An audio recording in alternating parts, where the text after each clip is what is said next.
Sir, kas ABC President iti Badog Ilocos Norte, anya dagiti kas lang may mensahe met kadagiti pada tayo nga barangay officials at the same time dagiti umili iti Badog sir iti karaytoy parang pasangbay tayo iti Pasko.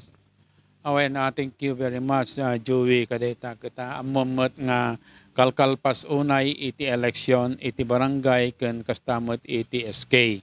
Kita daw-dawatik iti agtultuloy nga panagkay sami iti lingabadok nga kas iti naglablabas nga tawon tapnon ti kasta ket napinpintas manen iti pagbanagan ken naragragsak pay iti sangbay manen ti baro nga tawon.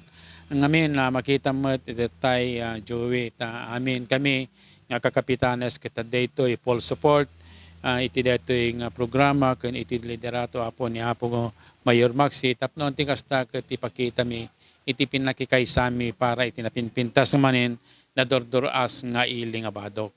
Tada iti nga rod iti kaligagom apo iti ili tayo tayo napintas natalnaken naragsak nga ili. Sapay ko mata tultuloy lata iti pinagkaykaysami amin. Tapnon ti kasta ket na progreso agbalin nga na progreso manen ti ili tayo nga badok.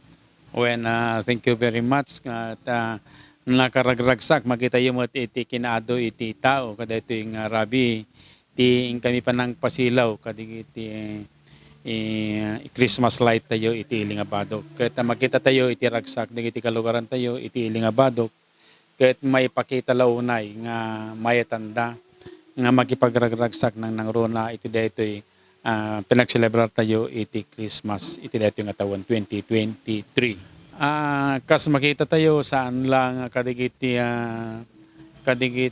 Christmas tree nga parang pasilaw iti nagpartisiparan iti kakadwa tayo iti barangay no diket di instant nakita yo apo diti pinagperform ti kakadwa tayo nga barangay officials dikit nang runa apo diti kapitan nagkanta da pay ti kas jaya apo iti pinagkaykaysa ti lingabadok nga idadaluan ti amatili ni Apo Mayor Maxi Kaigal ken ni Vice Mayor Alwin ken dagiti kakadwa mi nga serserbi iti ilingabadok.